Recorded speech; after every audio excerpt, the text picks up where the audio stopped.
Yeah, good afternoon, everybody. I think that was a very excellent session, ongoing session. We wish we had more time. We are going on to the next session, which is on corneal transplants and beyond. And I have with me my co-chairperson, Dr. Radhika Natarajan. Welcome, Radhika. And Hi, we have hi Dr. everybody. Hi, Rajesh. Aditya as well. Hello, sir. Yeah. Hello, Without further ado, we'll start with the first presentation. The topic is penetrating keratoplasty. Are we aiming for 20 happy or 2020? It's a 30-minute session. So if the speakers stay within their allotted time, we'll have some time to take the questions as well. So the first speaker is Dr. Revati Rajaraman, and she will be speaking on refining the surgical technique. Dr. Revati, please.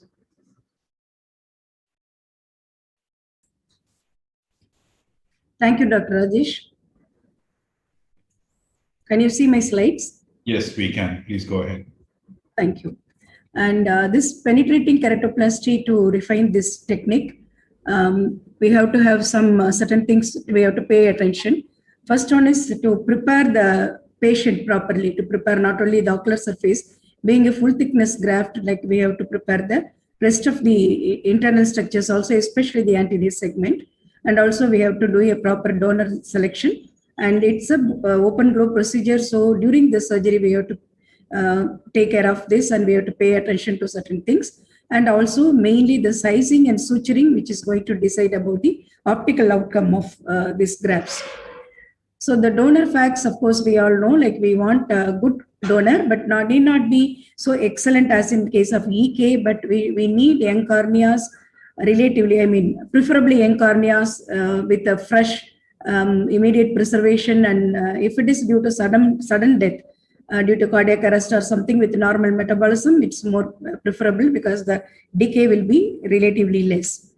And we have to prepare the ocular surface as well as the internal ocular structures accordingly, like which will hinder or damage the new graft. We have to take care of all of them before going for surgery. And also if the view is not good, we have to do the imaging techniques to assess the rest of the globe, especially the posterior segment, to get to assess the visual potential. And coming to the technique as such, the surgical technique, the anesthesia is very important in being an open globe procedure. Either we need, we need complete akinesia and a long-lasting anesthesia also. And we should be able to control the intraocular pressure and the BP well throughout the procedure. This is very, very important because this is an open globe procedure. In young patients, the anxiety can increase the BP and that can lead on to problem. And in elderly patient, the atherosclerosis itself can cause extrachoroidal hemorrhage and other problems. So it's preferable to go for either monitored intravenous anesthesia or general anesthesia. And when going for the speculum is, again, we have to choose a speculum which will not give any pressure on the globe. And also we have to take care of the scleral rigidity, like if it is less, as in case of myopes or aphakic eyes or children, keratoconic eye, better to go for Farringhast ring so that will prevent the scleral collapse during the surgery. And coming to the preparation of the host area, I prefer to center it to the pupillary center, not for the anatomical corneal center, because the pupillary center only will reduce your astigmatism or will give good visual results. And it's better to do it before dilating the pupil or before the anesthesia. And after that, you can use the markers if to aid your sutures also. And initially, we have to mark and assess the what graft size we are going to choose, and it should encompass all the pathological area, and also like it should not be too large or too low. Very small graft can lead on to high astigmatism. Large graft, of course, we are scared of graft rejection, and sometimes we may need to slightly decenter it to cover the pupillary area, or if the pathology is decentered, we have to go for a larger graft also. And vacuum refine is more preferable because you have more control to the depth to which you are refining before entering the anterior chamber. And punching the donor cornea, of course, we do it. We always choose a little larger one usually 0.5 millimeter, 0.25 to 0.75 to reduce the chance for glaucoma, also to maintain the contour. And going from the endothelial side gives us a little more endothelial surface also to the donor graft. And coming to the suture, this is most important thing because this is going to decide the visual outcome. And here we have to go to almost 80 to 90% depth. So when on the graft side, the cut donor side, if you see, you can see a sharp glistening edge. That is the Descemet's membrane, and just above, the suture should come out just above that. So you go on both sides to the same depth, and also on both sides, the distance should be equal. And the distance between each suture should also be equal. And then only you will get a uniform compression and uniform tension on this suture, on the cornea. And either we can also use continuous suture, but in continuous suture, we have to keep one thing in mind. The bite what you are taking, we are used to a straight bite. And when you are taking it over to the next bite, the external portion will be diagonal. So this can cause a torque of the torque force on the graft. And so to counter this, some people use the anti-torque. That is, they take the diagonal for bite, and then the outer portion will be straight. Or we can go for an anti-torque method where both will be diagonal. So this is a little bit complicated. The continuous suture is not as an easy one as you think. And I prefer personally to the interrupted suture because you can control the tension better there, and also you can avoid surprise astigmatism there when compared to the continuous suture. And I prefer it only for larger grafts, and I used to mix and match.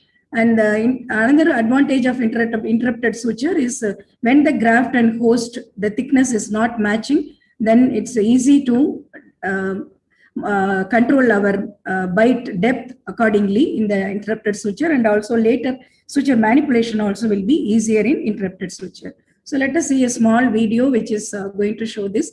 The first, we just marked and assessed the donor size, the graft size, and then we are going for a little larger donor. And this is a crude punch what we are using. We were using, now we changed it, because sometimes you can get oblique cuts here. And then you do not enter initially, then you enter and inject some OVD. Here you can see this OVD is just flowing. This is only a dispersive OVD, but nowadays we prefer a cohesive OVD, either a hyaluronate or a combination of sodium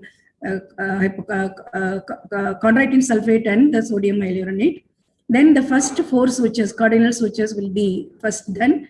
And this is very important, so you have to do it properly, and sometimes we may need to remove and put again, so that to get a proper regular diamond shape on the donor cornea. And I prefer to just to compress. I don't like to compress it too much to get that diamond so obviously and all. Thus I prefer only the just apposition of the graft. And after doing this, you have to fill up the gaps. So you go exactly in the center of the adjacent 2 sutures, and then the opposite, diagonally opposite suture you have to put, not the adjacent suture. Then only the main you can maintain the tension properly all around.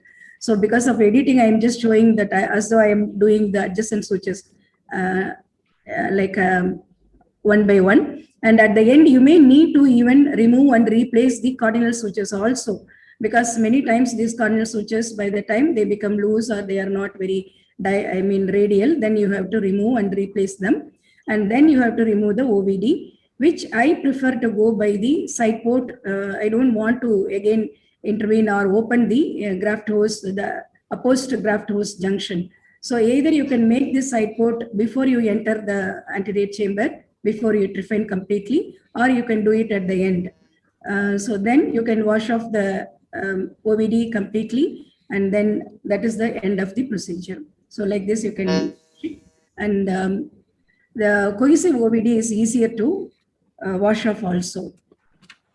So the end, this is a relevant procedure even now. In certain conditions we have to go for PKP only. And being an open sky procedure, many of you, the cataract surgeons, nowadays the students are not used to open sky procedures, so they have to learn it very carefully, and better to go for GA or monitored anesthesia in such cases. And it can give excellent results if you properly prepare the patient as well as the your surgical technique, where you pay attention especially to the suturing technique and also the sizing and the positioning of the graft. So, and another thing, we have to make a lifelong partnership, because even later procedures like cataract or something, when you have to plan, in case of PKP, you have to be a little bit more careful, because it like again we have to plan the IOL calculation, all those things. Thank you. Yeah, thank you, Dr. Revji, for those excellent tips of this time-tested procedure. But despite following this, we may end up sometimes with intractable astigmatism. So I invite Dr. Anil Radhakrishnan to share with us some methods of managing if that happens.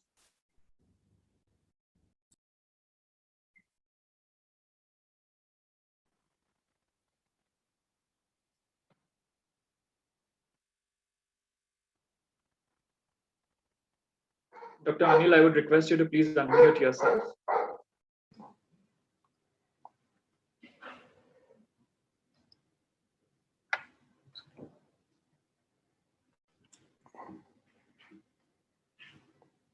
Yeah, am I visible? Yeah, Yes, am sir, I visible? you're visible and audible as well. Yeah. Thank you. At the outset, let me thank Dr. Somshil and Dr. Foglia for giving me this opportunity to speak to you in this platform. In the next 10 minutes or so, I would be speaking on a few methods to deal with the post-op astigmatism. If you look at a clear graft, it's a delightful sight for even any ophthalmic surgeon, more for a corneal surgeon. But quite often, these clear grafts hide a lot of unwanted astigmatisms, which occurs in about 15 to 30% of cases.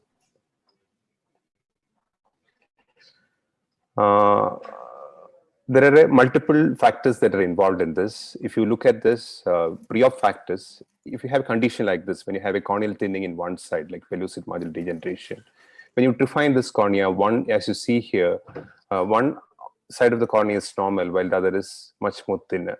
So there is bound to be some astigmatism. A similar scenario occurs in a patient with keratoconus, in whom if you don't incorporate the base of the cone in the area of definition, you can get undesirable astigmatism. Similar things operate in corneal scar, and other factors would be pre-op factors would be sclerolectasia and among the intra-op factors, small and the definition, as Madam was explaining, has to be perpendicular both on the graft as well as the host. And quite often you see that there is a graft host under override or an underride, which is pretty common, as Sharon D'Souza was showing you. And suturing plays a very major role. Suturing, multiple factors come into that. The type of material that you use, the tightness that you have, the length of the biopsy that you take, the intraocular pressure during surgery, and the speculum pressure also. So many things can influence suturing. Among the post-op factors, if you have a loose suture, it can, early in the post-op period, it can lead to graft ectasia, and so do rampant steroid use. If you have to use steroid for a longer period, the graft-host junction would be structurally more weak. If you look at cornea, cornea can be envisaged as about 250 to 300 lamellae stacked on top of each other, each lamellae made of a collection of fibrils, with each fibril carrying about 70 microfibrils. And structurally, it is very different. The peripheral cornea is different from the central cornea, and the anterior one that is very different from the posterior half. And to that, if you add this a full thickness corneal scar, all calculations can really go wrong. So most of the things that we do for the management of astigmatism in a virgin cornea does not apply in a graft-host junction, past a graft-host junction. In the interest of time, I'll go to each one in one by one. This is a patient who had a 10-month post-op visit, had around 624 vision. On topography, we found that the patient has close to 15 diopters of astigmatism. We just removed a few sutures on both sides, and the astigmatism came down to 1.42, and the best corrected visual acuity also improved. Another example, in an interrupted suturing patient who had 9.7, after suture removal, it came down to significantly. the same patient, it's important to call the patient, don't prescribe glasses the same day. You have to call the patient at least after a week. So a lot of astigmatism reappeared. But it with further suture removal, it came down to 3.3, and the best corrected visual acuity improved to 20/20. So even though he has a multicolored central cornea, he has a good vision. With continuous suturing, the things are more difficult. If you have a patient who has a astigmatism like this, you have to pull in sutures to loosen up the area where there is a steepening of the cornea. This is a video from Dr. Esquera which demonstrates the use of intra-op keratoscopy and titration of the sutures and its tightness. So you loosen up that area, and once it is loose in one area, you can pull it, and that area, the area where there is the steepening, that can be loosened up.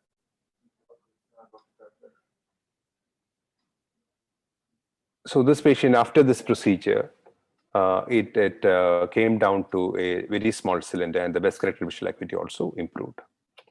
The other way that we can deal with astigmatism is by using relaxing incisions, but the liberal relaxing incisions obviously don't work.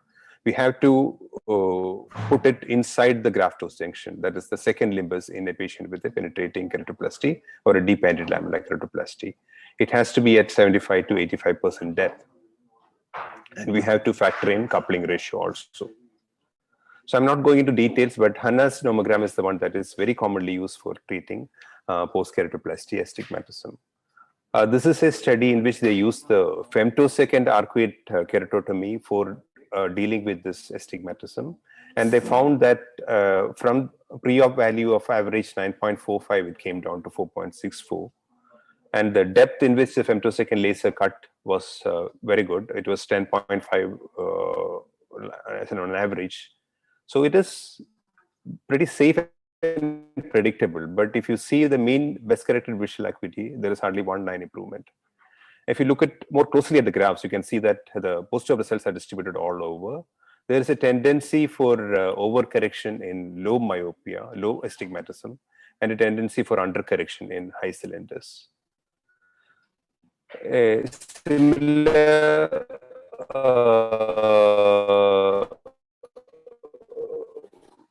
systematic review, that is the American Academy to come with a new nomogram for the light undercorrection. So the best results are seen in people with moderate astigmatism. What about this? This is a patient who had a horizontal flat axis and had 2 loose sutures in the early post-op period. So he already has a flat axis, horizontal axis. On top of that, he has a graft ectasia.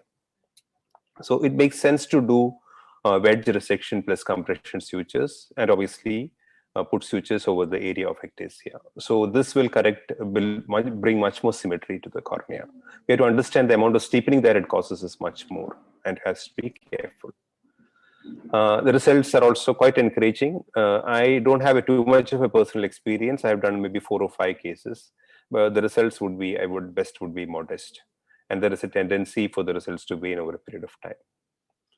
LASIK is a very popular refractive surgical procedure. This can be considered in patients with post-PK astigmatism also, but you do that only after 3 to 6 months of suture removal.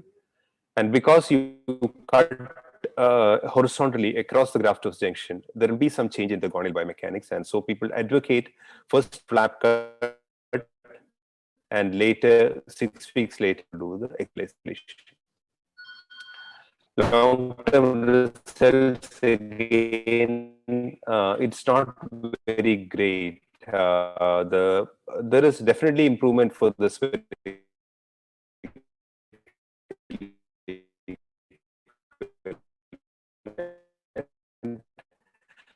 especially for the low myopes and the medium range, but not for high myopes.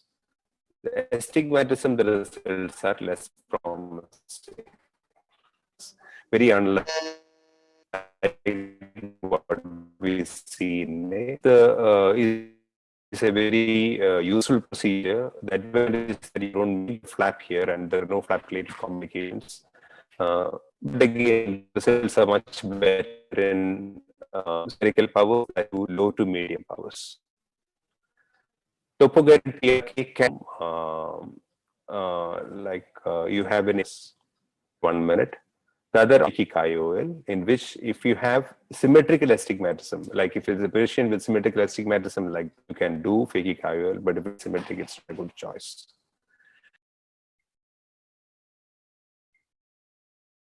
Yeah, thank you, Dr. Anil. I would just like to add very quickly that earlier we never used to use contact lens and post PK astigmatism without sutures, but now with the advent of scleral lens, since there is a little bit of clearance, we could use those also judiciously. Now, it is my absolute pleasure to invite our Shankar Nethralaya alumnus, the dynamic Dr. Aditi Ghosh, to give us her talk on complex situations in the only open sky surgery in ophthalmology. Over to you, Aditi. Thank you so much, Radhika ma'am, for the kind and humble introduction. It's nerve-wracking to present in front of you always. At the outset, I would like to thank Somshila ma'am, Team AIOC, and all the chairperson, moderators, and fellow speakers. So without much delay, I'll be speaking about PK in complex situations. Are my slides visible? Yeah, Yes, doctor, they are visible. So, corneal transplant, an ever-evolving art with increase in visual demands and demanding patients. How do we give them the optimum results? Are we aiming for 20 happy versus 2020? So, but we are not always dead out of the textbook clear-cut cases. There are multiple times when we open the Pandora box and we find a lot of surprises. What about these cases? If not 2020, then why not 20 happy? So I'll be speaking about a few of the cases experience. I'm so thankful to the previous speakers who have already covered everything so wonderfully. So PK in keratoconus, yes, not DALK, but PK. So in advanced keratoconus or status post-resolved hydrops cases, we do end up doing PK, especially new surgeons like me. So challenges faced are the optical decentration of the host, horizontal torsion. So the cardinal suture, the second one is very important. It has to be placed exactly 180-degree opposite to the first one. Vertical tilt of the host and donor cornea and rim to avoid any anterior or posterior decentration and have a watertight juncture. So I'll be just sharing a case of PK done in post-hydrop patient after it resolved post 6 months. So the intraoperative, the points that were more important were optical graft size. It shouldn't have to be very large and not too tight to avoid any tension in the sutures. The definition should be accurate. Cardinal sutures, ma'am has already explained wonderfully. The second suture to avoid horizontal decentration. Tension-free suturing, whether interrupted or continuous, depends what works best in your hand. And do not forget the peripheral iridotomy in such cases. Medical management and post-op imaging shown by Sharon, Dr. Sharon very wonderfully, which shows us how is the position of the graft host junction. So this is that case where not DAL, but I went ahead for PK because it was a post-hydrops patient. He was a 24-year-old IT person. And this is a post 6 weeks result, the ASOCT showing the junction without any steps and a 1-year follow-up of 6-9 vision. So happy patient, happy surgeon. Moving on to the next scenario, PK in chronic chemical injury, where we have to balance visual rehabilitation and ocular surface. Prerequisites are quite an epithelialized eye surface reconstruction, addressing the limbal stem cell deficiency, exposure. There are many challenges, the constant debate between a simultaneous LSCT and PK or a sequential post 3 months of surface stabilization. So here are a few pearls. So imaging preoperative is very much important. We should know the underlying corneal status under the panels and the scarring, the IOP, posterior segment status, optic nerve head, biometry, because sometimes we do have, like in this case, we saw it was a chalky total cataract. So we should know, we should have backup tissue and IOL as well in such cases. We can calculate from the other eye. Intraoperative, be ready for surprises and modifying the surgical plan on table. Role of immunosuppression, holistic approach is always in debate in such cases. Additional surgical procedures have to be mentioned to the patient in the counseling prior to taking up the patient for the first surgery itself. Here are a few of my experience. So now this was a PL positive, PR accurate patient. 30-year-old post-chemical injury after 1 year, treated elsewhere, and other eye was not involved. So we went ahead with a pre-op ASOCT, ultrasound B scan, biometry of the other eye. Thankfully, because on table we found the patient had a total cataract, and we went for a triple procedure, AMT slit and BCL. Here are the 2-month follow-up results. You can see the patient is 6'10", remnant amniotic membrane is still there, waiting for next follow-up. Here's the second case where there was simpler. We had to do a surface reconstruction in this patient as well. There was a dense scar and adherent leucoma, total cataract. So in this patient, again, pre-operative, we had done everything. Surface reconstruction, triple procedure with amniotic membrane was done. This is the post-op follow-up picture of the patient with 6/18 vision. So again, happy patient, not 6'6". Third scenario is large diameter PK. So it is done in peripheral corneal pathologies where we have a post-radial keratectomy or a lot of irregular astigmatism, post-trauma repair. Secondly, PK surgeries, post-infection, perforation, chemical burns. So yes, the advantages are that we can remove the inciting pathology, we can reduce the astigmatism because of the large diameter of the graft, tectonic stability, and obviously limbal transplant, simultaneous single-stage procedure limbal transplant as well. But the challenges are highest risk factor for graft failure because of the proximity to the limbus and glaucoma development. Because the periphery, we are taking up bites through the trabecular meshes. The patient should be, aware that in the surgery. So now a few different scenarios where the aim was not visual rehabilitation, but we tried to take our chance with it. So visual outcome with tectonic PK in acute chemical injury. So it is very difficult to balance the PK in an angry surface. So we need anatomic integrity. The challenges are hostile microenvironment and there is no vascular pedicle, adjacent scleral involvement in enamel. So some faults are that we have to take care of the vascular supply. So tenonplasty and additional scleral ischemia we have to deal with it during the surgery or prior to the surgery. Sometimes we do have to do a tectonic patch, but here's a case where we use the site of the tectonic to our benefit. So in this patient, 30-year-old history of chemical injury 3 days back, presented with iris prolapse and scleral ischemia. So we went ahead with a tectonic patch penetrating patch graft, corneal and covering the scleral ischemia site. And here are the post-op 1 month picture of the patient. You can see the AMT integrating. This is after 1 year. The patient is happy with 6'9". He's aware regarding secondary procedures, but as of now, he's happy with his BCPA. Last but not the least, therapeutic cases. Yes, infection control is the aim, not visual rehabilitation. And challenges the of involvement, location, adjacent scleral involvement, VR involvement with Landauer and keratoprosthesis. We are very lucky that it does help us for the primary graft survival. So here is another case, the last case, where we use again the site of the involvement to our benefit. So here again, we planned a graft which would take care of the corneal involvement site and the scleral involvement site before our VR surgeon did the surgery. So he went ahead with lensectomy, vitrectomy, and we did the patch graft. This is a follow-up 1 year photograph of the patient. He's a 12-year-old kid, and this is a 2-year-old follow-up with a BCVA of 6'9". So again, happy patient, not 2020, but still happy. So to conclude, yes, we do aim for 2020.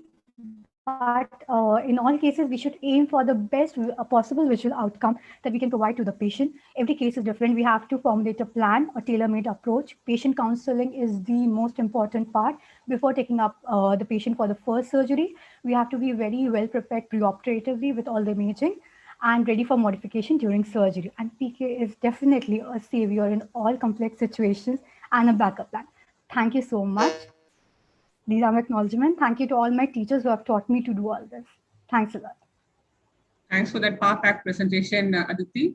Now we come to that part of the session which I'm passionate about, which is infective keratitis. And on many platforms, I've seen Dr. Aditya Pradhan, share that interest with me. So I invite him to share with us some of his challenging cases and then later take us through the rest of the session. Welcome, Aditya. Thank you, man, for the kind introduction. Are my slides visible? Yes, sir. Doctor, they are visible. Yeah. Yeah, thank you so much. So yes, as Dr. Radhika has rightly pointed, this is possibly the most challenging scenario we face as corneal surgeons. So this will be a video-based talk in which I will be giving the voiceover. So this is the first case which I operated on the 17th, about a week ago. So this gentleman presented to the OPD with this picture, and the history was trauma with a vegetable matter, but he was not very sure about it. About a week before he presented like this. So I'll just go on to the video. So this video starts when the 360-degree peritomy has been done and some amount of hemostasis has been achieved. So here the key is properly measuring the diameter to be trephined. And here the diameter of the host trephination was 12 millimeters, and the 1 millimeter oversize of the donor was taken. That was a 13 millimeter graft. The key is not to do a full thickness punch right at the outset. And you can zoom out a bit when you're initially trephining to get a broader field of view. And once you have the mark in situ, you can just do what I am doing now with a keratome, just deepen the groove gradually. But sometimes it's difficult because of the necrotic tissue everywhere. The instrument keeps on slipping, both the tooth forceps and the side port in my left hand. So you have to keep on changing hands left, right, so that you get a more better control on the depth of the groove. Once this is done, you can just keep on, just try and make an adequate groove about 360 degrees. It's difficult to assess, especially with the blood vessels which get nicked and the blood keeps on oozing.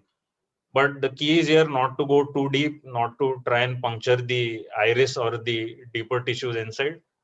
You can always make a small stab incision, insert some viscoelastic, and then enter the anterior chamber, inject viscoelastic, and then proceed with the, here I've made the entry now. The key is to keep the plane parallel to the iris so that you don't dip the side port into the eye while you're making the stab incision. Here, before that, I've just injected a small amount of pilocarpine. So try and get the pupil down, doesn't work always. So here again, viscoelastic is your greatest friend in these type of cases. So be generous with viscoelastic. It can be anything you have in your hand. It can be dispersive, cohesive. Doesn't matter if you don't have a very particular brand or type of viscoelastic. Just be generous. You ask your assistant to keep on putting viscoelastic at each and every step so that the tissues are pushed down.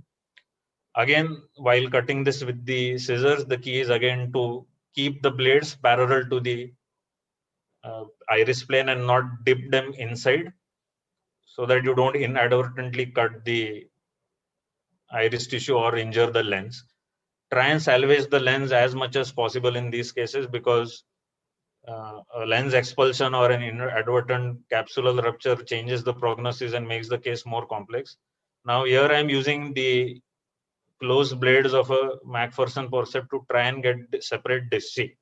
Again, the key is not to be very aggressive because these exudates are very tightly adherent to the, so there has been an inadvertent iris hole here, but it can work as a PI. It depends on how you look at the glass, half empty or half full. So once you get off the membrane, don't be very aggressive again, and don't try to clear this below the iris plane. Sometimes you may end up nicking the anterior capsule, and then you have to go ahead with a cataract extraction. So just again, generous amounts of viscoelastic, try and separate the membranes, the exudates from the iris surface as much as possible. If you see where my mouse pointer is, there is still this amount of ledge, so to say, which is still infected. So try and remove it, like with a blunt dissection or with the scissor, as much as possible.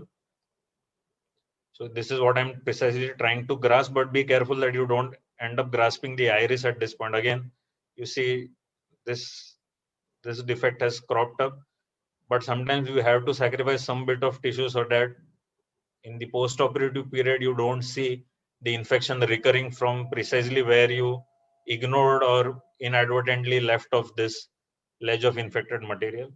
So keep on trimming it slowly. Again, keep the blades parallel to the iris tissue. These are all desperate cases. So this is the at the end of the surgery. So I'll move on to the next case. Before that, this was the follow-up just 5 days ago. This is post-op day operative 5. On the scraping on the table, the gram stain showed the presence of both gram-positive cocci and fungal hyphae. But the culture on post-op day 5 didn't show any bacteria, it just showed fusarium. So the AC is still formed, but you can see a lot of reaction in some exudates in the anterior chamber. So the key is to continue the aggressive topical and systemic antifungals as well, and hope that it turns out to be fine. So the case 2 was referred to me a few days back, again coincidentally operated on the same day as the previous case. The patient had undergone a phacoemulsification with IOL. There was a rent on the table. There was some cortical drop. A multi-piece IOL was placed by the primary surgeon. The patient was a known diabetic, so that's a risk factor right there. At day 6 post-op, the patient came for a checkup with diminution of vision. The surgeon noted a corneal melt. Ultrasonography revealed exudates in the vitreous and choroidals. The retinal surgeon at the peripheral branch did a AC wash, and intravitreal antibiotics were given on the same day and referred to the main branch. We did a repeat sonography, which revealed a worsening of the exudates and kissing choroidals as well. And this was the anterior segment photograph. So you can see the tunnel has melted here. It was a temporal section phacoemulsification, clear corneal. So the 2 sutures have given way, and 1 suture at the bottom side port has also given way with a total corneal abscess. So this is the video. Again, as you can see, the iris is prolapsed from the tension. So the peritomy is done. Reduce the magnification, tilt and place the trephine, which is pre-marked with gentian violet. And again, the same principle, do not go for a full thickness trephine because the iris has already given way. Just make sure with gentle firm pressure, you have an adequate marking so that you know where to deepen the groove. Again, then you increase the magnification and go ahead with the grooving. So I'll just skip this part because it's similar to the previous surgery. Here, again, the picture changes when you start refining when you enter the cornea.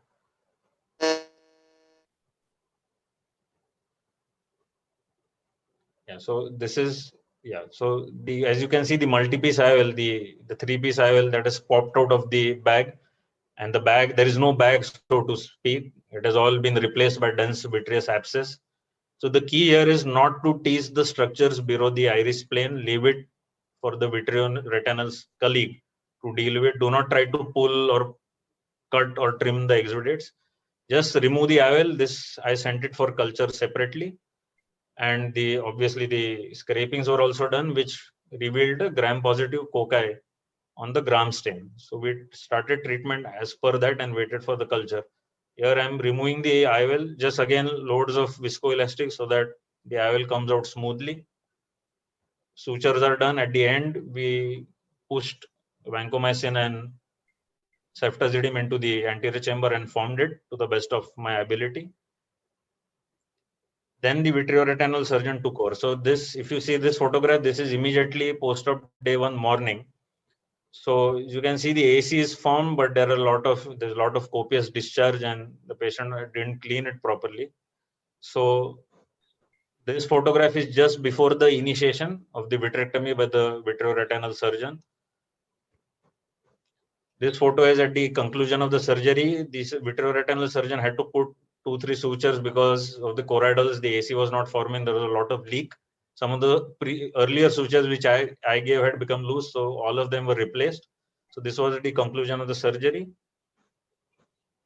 The microbiology revealed 2 organisms. One was Staph aureus in the host cornea, in the IOL, and in the vitreous biopsy. And the Acinetobacter, that came from the host, but it was all sensitive. So we are hoping that at least the eye survives, if not a visual outcome in the end. Thank you so much.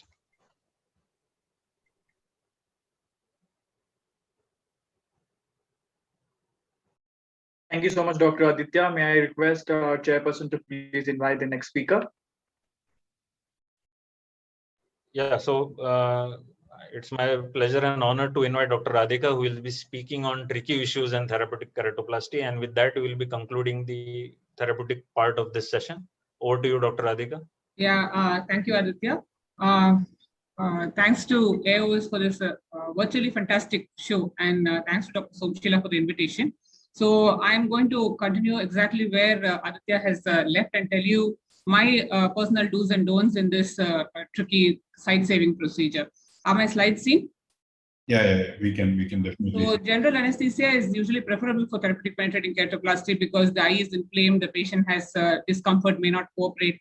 There may be new events happening during the surgery and upthrust may be there. COVID clearance is important for general anesthesia because eye is important, but life is more important for the surgeon as well as the patient.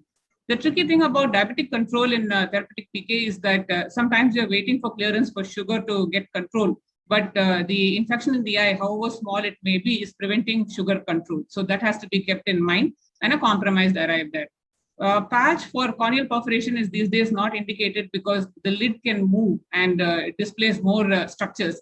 But just before the surgery, if it is local anesthesia, I like to put a small patch with space for the block around so that the block does not dislodge intraocular contents immediately. Mannitol can be given to shrink the vitreous preoperatively, but the patient should be instructed to void urine to avoid a full bladder, which can be counterproductive. Simple sedation sometimes can cause a bizarre movement of the patient and should be avoided.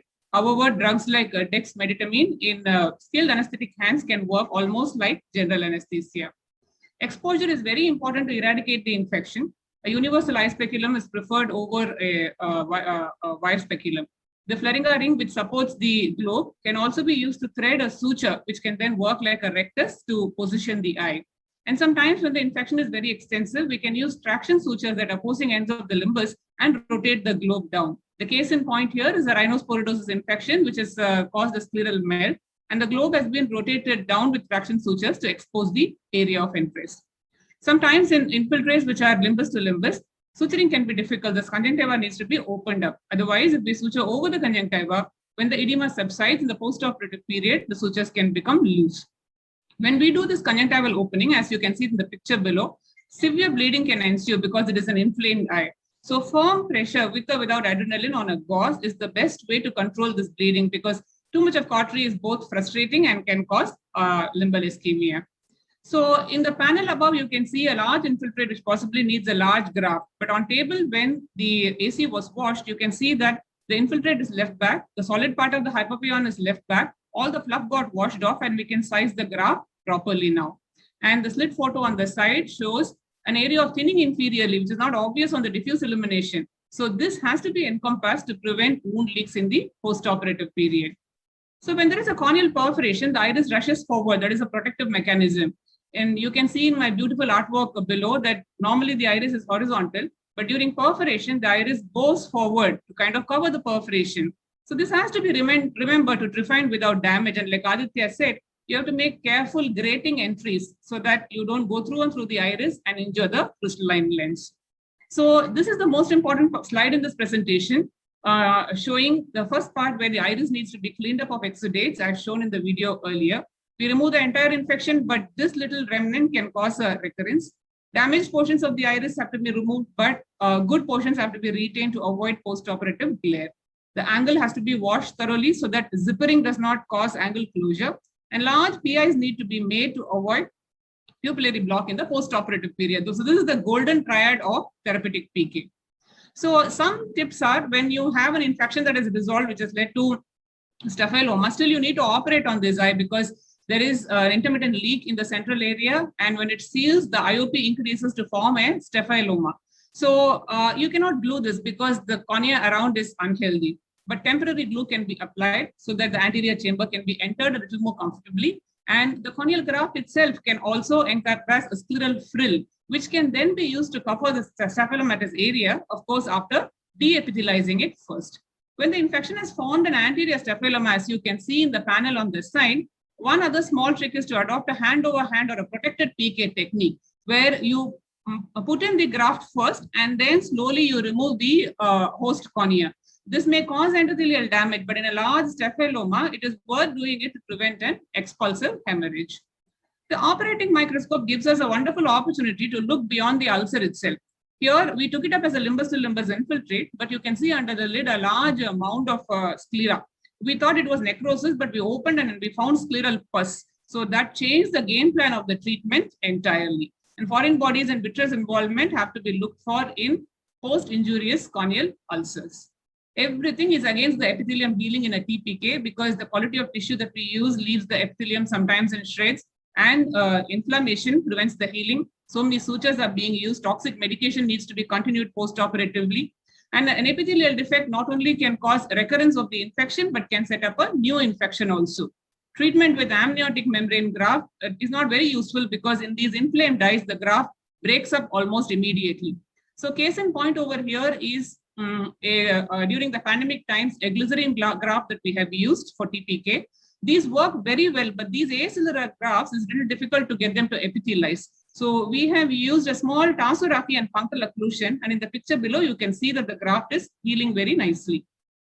Sometimes when the infection extends up to the limbus, as you can see in this panel of pictures, then TPK can also be followed by a recurrence. So what we did at SN is that we cross-linked the donor cornea itself, as in TPK1, TPK CXL1, and we extended this further by doing the cross-linking after the TPK to involve the graft as well as the graftose junction, TPK CXL2.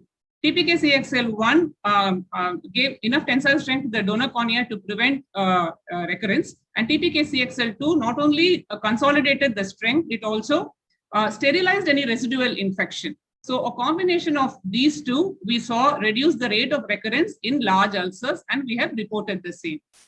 So this video shows mostly what Aditya shows, but incorporating a few of my favorite steps.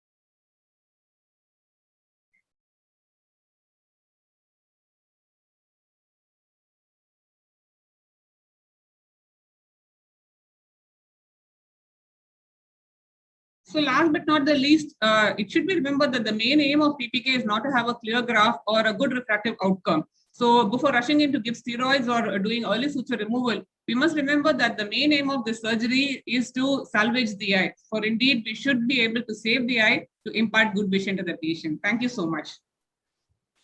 Thank you, Radhika, for wonderful tips regarding the therapeutic keratoplasty. I think you and Aditya have wonderfully covered all the important points that one should take into consideration while managing these challenging cases. Thank you, Rajesh. We will move on to the next session, which is on DALC. And I would like to invite the first speaker to talk about the surgical techniques of big bubble DALC. Dr. Srikanth Sahu, please.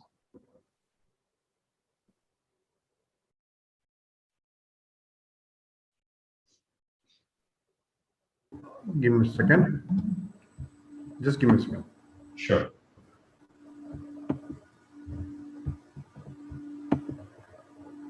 Right. Is it visible now? Yes. Thank you. Good afternoon, everyone, and welcome to the first ever virtual conference of AOS.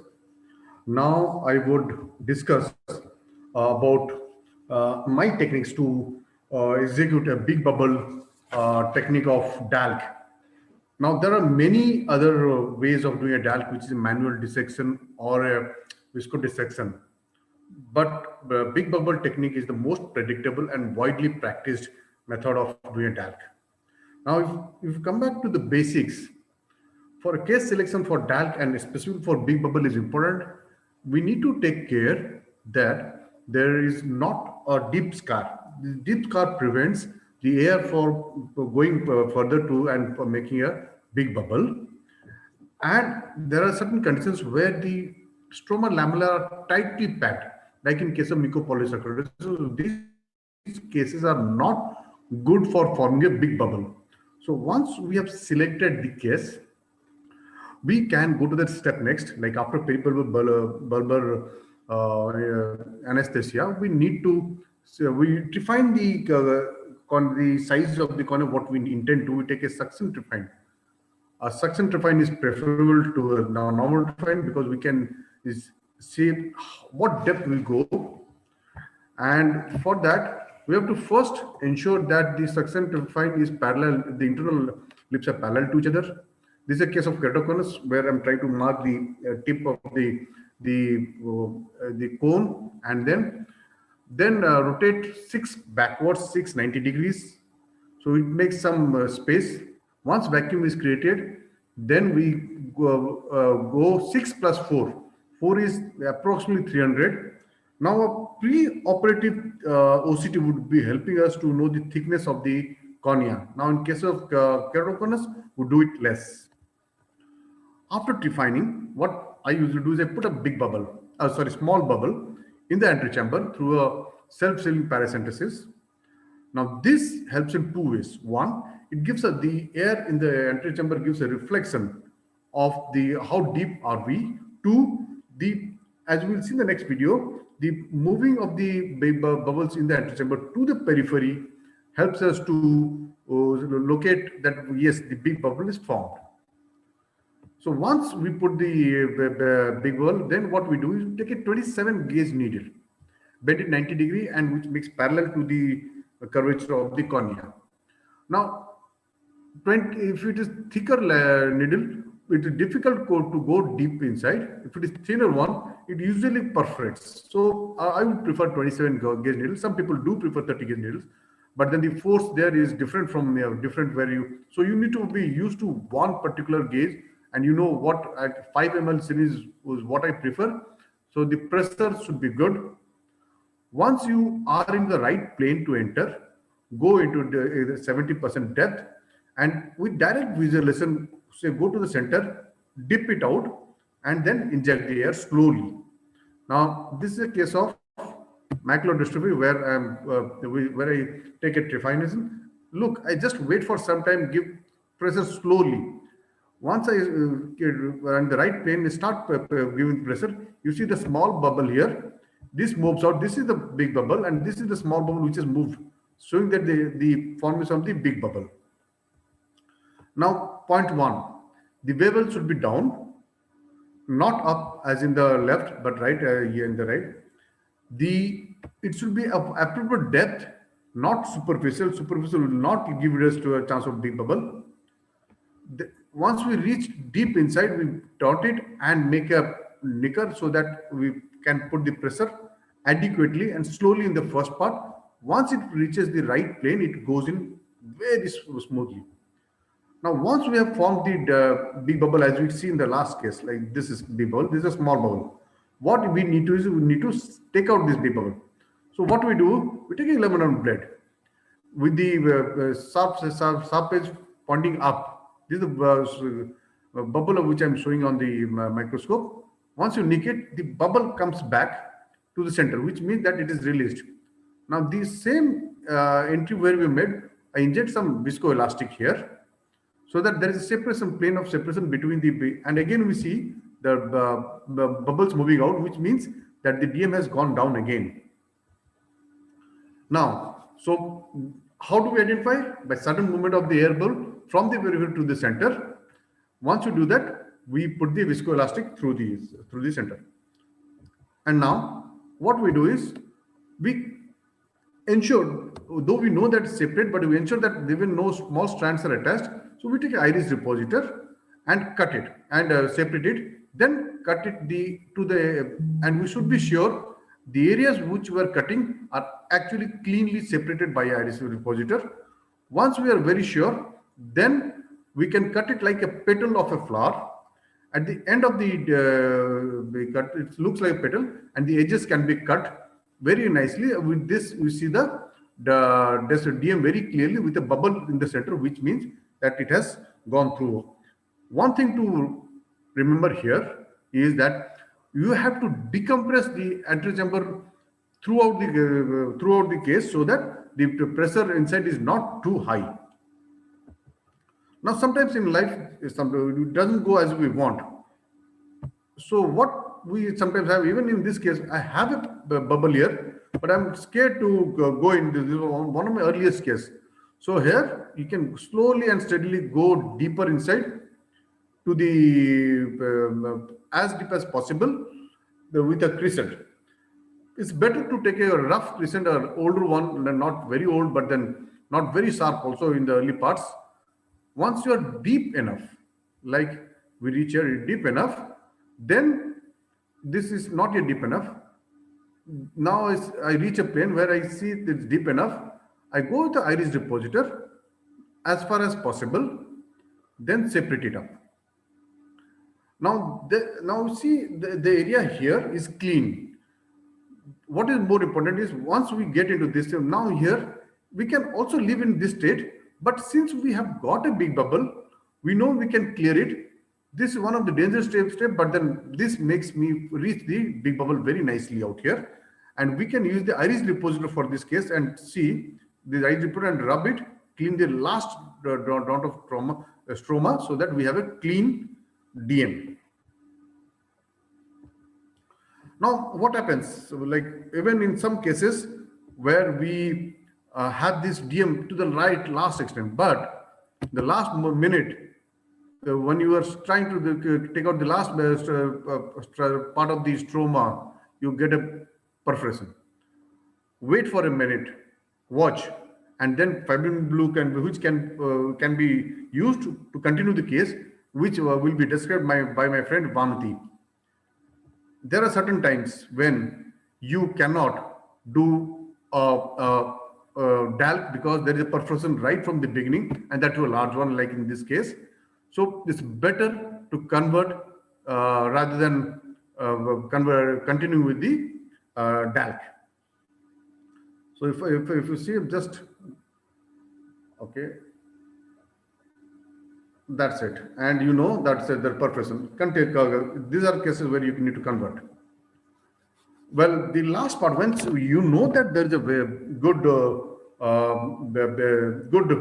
dissection, we need to suture it.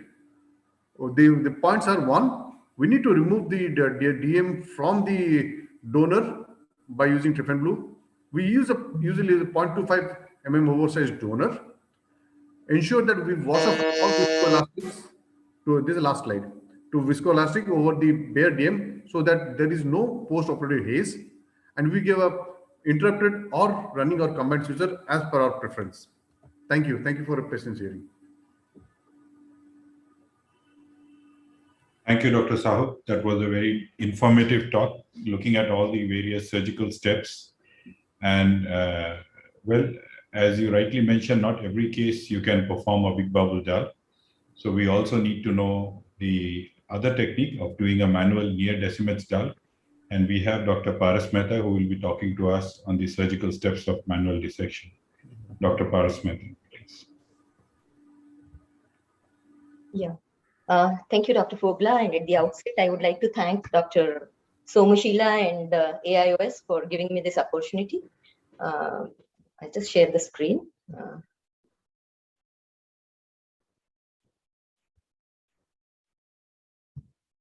Are my slides visible? Yeah, they're visible.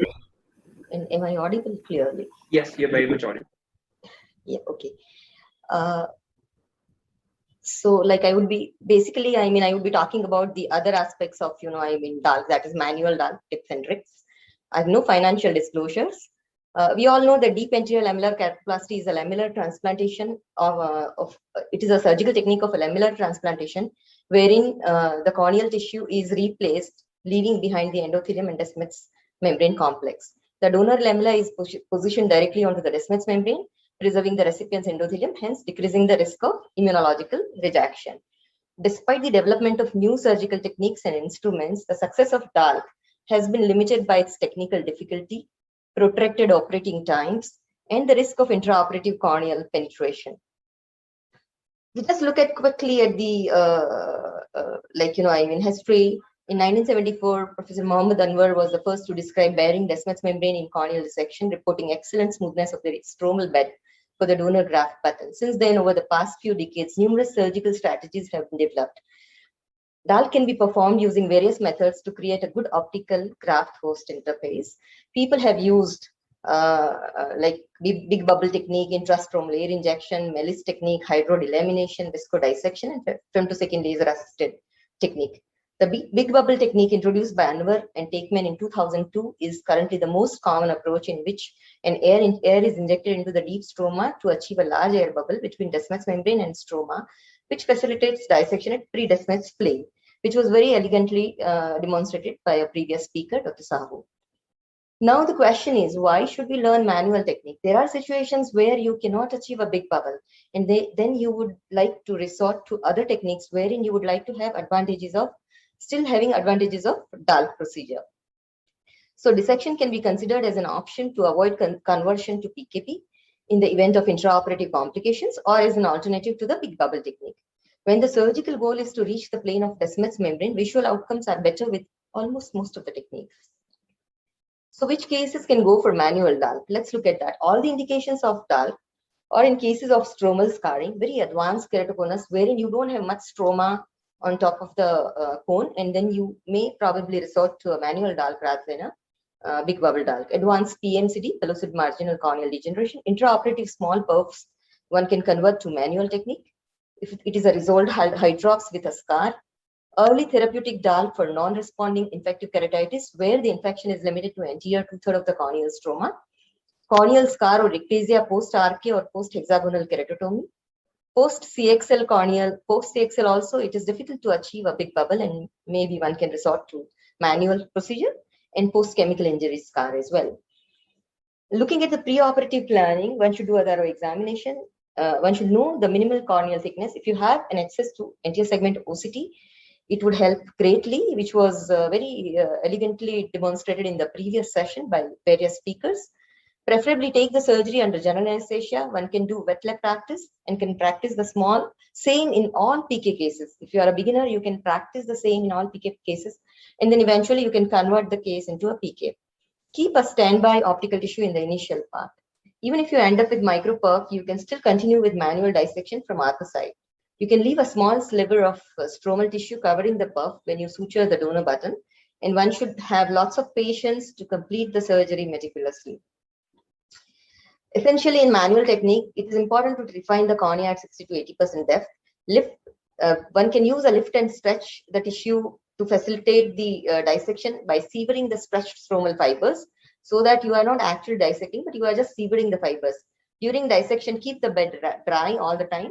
Decompress the anterior chamber to facilitate the dissection when you reach the center of the cone, especially in conical corneas. Wash the bed thoroughly before placing the donor tissue, and preferably use surgical sponges and not cotton buds to avoid inadvertent interface retention of cotton fibers.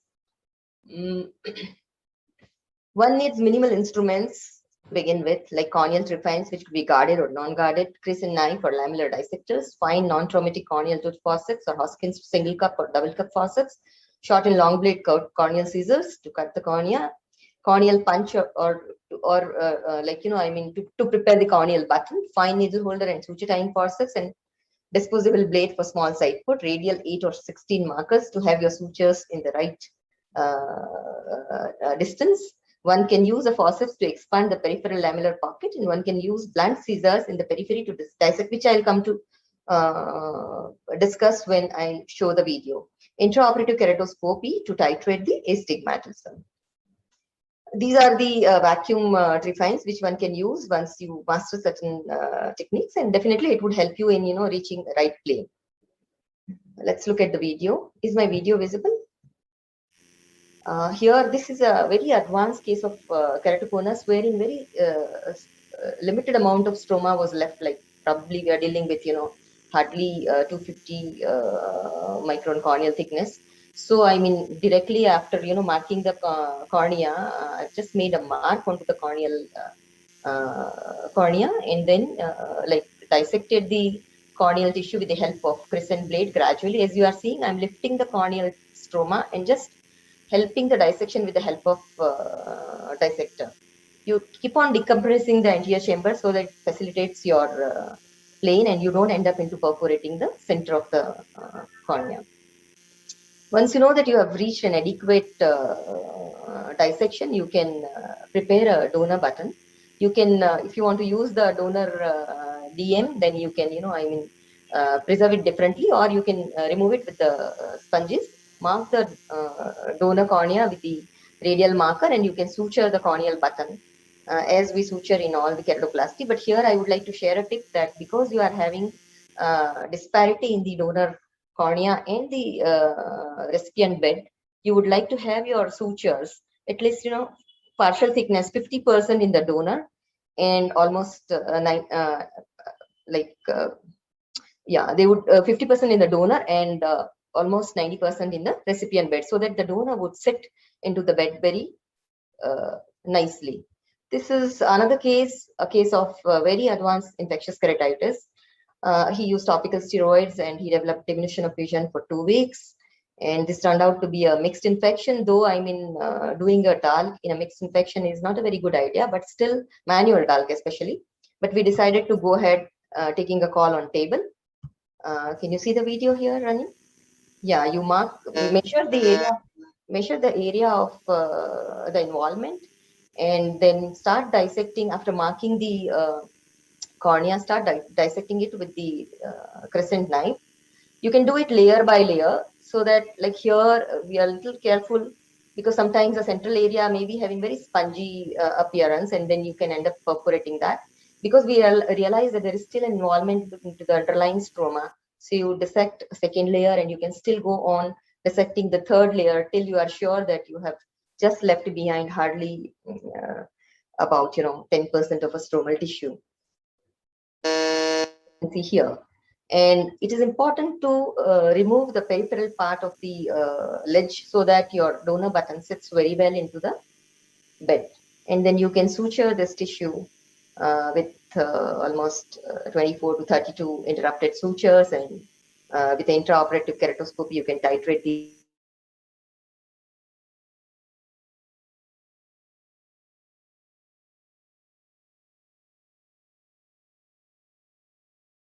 This is the outcome of the same case a couple of months later. And this is almost after 3 years. You can see that the interface is very clear, despite it being a manual DALK. And the one thing which you can note here is I've still kept a lateral tarsorrhaphy here, because this is a very, very large graft, about 10.5 millimeter or 11 millimeter in size. So these are the cases where there will be some epithelial problems, and that's why I've kept the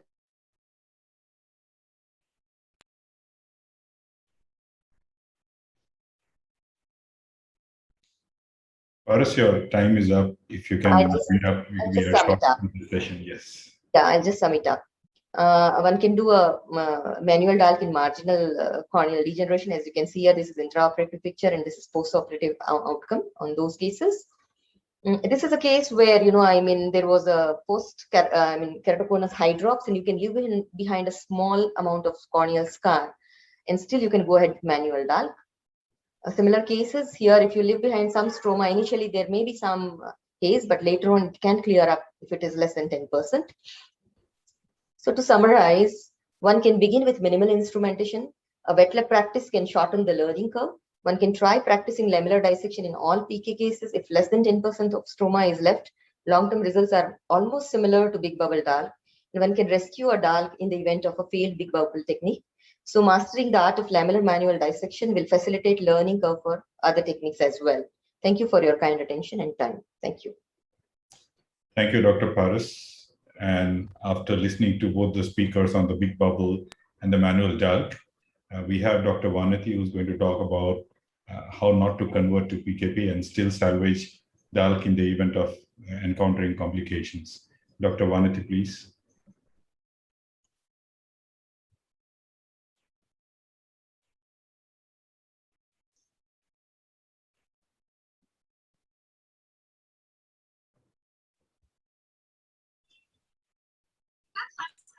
Dr. Vanati is there?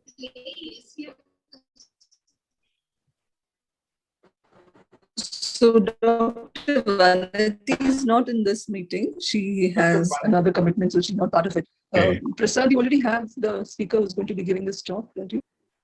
Yes, I have got the list. So quickly, Anhita is there. Yeah, this talk will be given by Dr. Anahita. I'm not I was not aware. sure if she's in the group.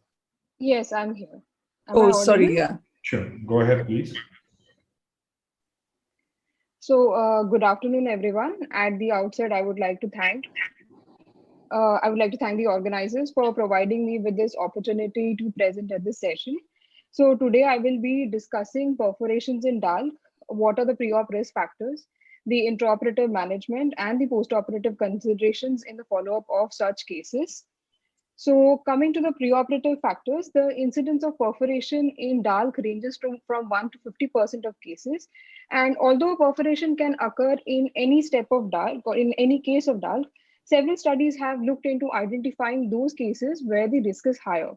So in the study by Micheletto et al., corneas with advanced ectasias and thickness less than 250 microns were considered to be at a higher risk of perforation. And a similar finding was noted in the study by Huang et al. And they also added that patients with corneal scars, especially deeper scars, are also more prone to perforations. Now, before we discuss the management of such perforations, let us have a brief look at the type of perforations that can occur. So microperforations are those that measure around 0.5 to 1 millimeter and are associated with a very stable anterior chamber, whereas macroperforations are larger than 1 millimeter and have an unstable anterior chamber. Usually, unless the microperforation extends, in all these cases, the DALC can be completed, whereas in macroperforations, it depends upon the stability of the AC. So a few of these cases can get converted to PK. Fortunately, microperforations are far more common, and the overall rate of conversion of DALC to PK in such cases ranges from 1 to 18%. So when it comes to the type of technique that is employed, the incidence of perforation is higher in manual dissection when compared to cases with a big bubble, and the rate of perforation is similar between the two different types of bubbles. However, in cases with a type 1 bubble, the posterior wall is stronger and has more elastic fibers. And so when perforations do occur, they are less likely to extend with further manipulation. A perforation can occur in any step of the surgery, right from the trephination up to the suturing. However, the most common step where the perforation can occur is during the dissection of the posterior stromal layers. Let us now see how to handle the perforations during each of these cases. So if the perforation occurs during trephination and if it is less than 2 clock hours, the open area can be sutured and manual dissection can be attempted. So in an interesting case described by Ghaffari et al., there was a perforation during trephination and they used a stromal patch graft to seal the same. So here what they did was a small stromal patch was taken from the patient's anterior stromal lenticule and it was secured after creating a small pocket in the area of the trephination just above the perforation. So this area of the stromal patch graft was secured with a suture and this area was secured with fibrin glue after sealing it. And then the donor lenticule was sutured in place.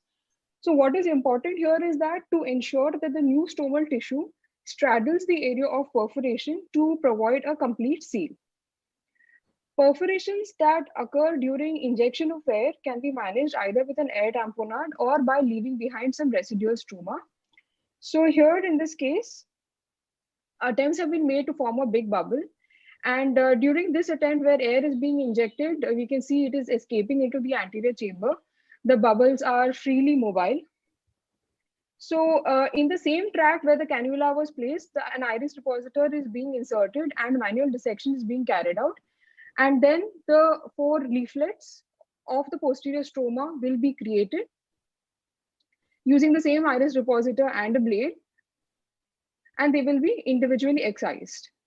At the end of this, again, the donor stroma is sutured in place with nylon sutures.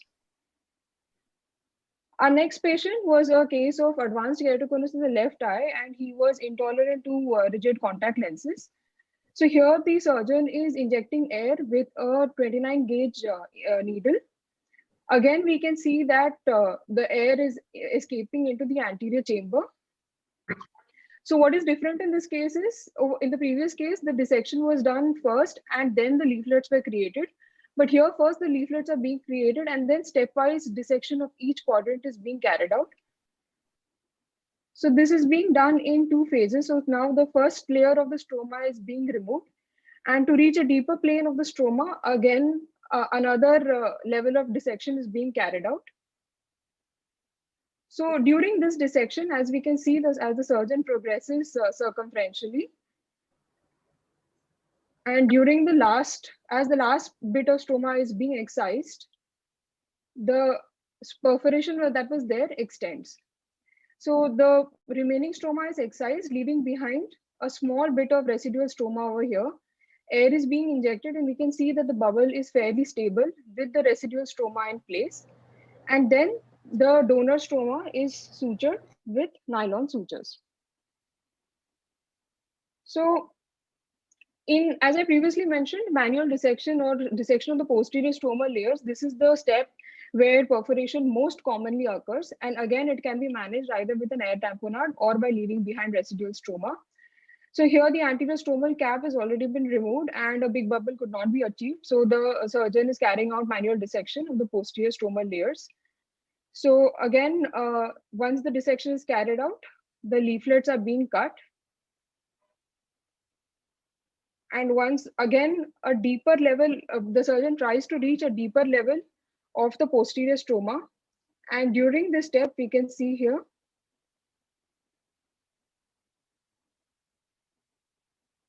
a small perforation will be noted. So since the perforation was very small and air bubble was injected and the anterior chamber was fairly stable after that, and the donor stroma was sutured, and at the end of the surgery, and air tamponade was left in situ. So our next case is a patient with macular dystrophy who underwent DALK in the right eye. So here again, a big bubble was achieved and the superficial layers of the stroma are excised. So during the excision of the first leaflet, there was suspicion of a perforation. So air is being injected into the anterior stroma. Here we can see the air is escaping the AC. So here the dissection is being carried out away from the area of perforation, and a little bit of residual stroma is again being left behind. Again, I would like to stress that whenever there's a perforation, the rest of the stromal dissection has to be done before we approach the area where the perforation is present. So again, after this, the anterior chamber is stable and the surgery is completed. So this is our last case. Here again, the patient had macular dystrophy and a DALK was being carried out. 2 leaflets have already been excised. And when the other half of the corneal stroma, where dissection is being excision is being attempted, we can see over here that there is a perforation. So air is being injected and then the rest of the dissection is carried out. So after this dissection is carried out, stability of the anterior chamber is again checked with air. So it is not very stable, and so fibrin glue is placed. And once the fibrin glue is placed, the AC is relatively more stable, and then the donor lenticule is sutured in place. So the last step where perforation can occur is during suturing. So this is more common in type 2 bubbles where only the DM is left behind. And if perforation is small, the rest of the suturing can be completed with an air tamponade. Fibrin glue can also be used if the rest of the pre-descemet layer is intact. So moving on to the last section, post-op DM detachments and endothelial cell loss of endothelial cell density is the most common complication seen in these patients. Rarely we can also see interface scarring or scarring along the edges of the tear as is seen here. So several studies, they all say that these complications are more common in patients with macroperforations. This was the same patient in whom fibrin glue had been used. We can see there's a DMD, and 1 week later, the patient underwent descemetopexy. So to summarize, DALK perforations are more common in cases where a big bubble is not achieved. Dissection of posterior stromal layers is the most common step where a perforation occurs, and being extra careful and meticulous will help prevent this complication. If despite all care, a perforation does occur, it can be managed with an air tamponade, leaving behind residual stroma or by using fibrin. And DM detachment and decreased endothelial cell counts can occur as a post-op sequelae and must be kept in mind during the follow-up of these cases. I would like to thank my teachers and my colleagues for sharing their cases.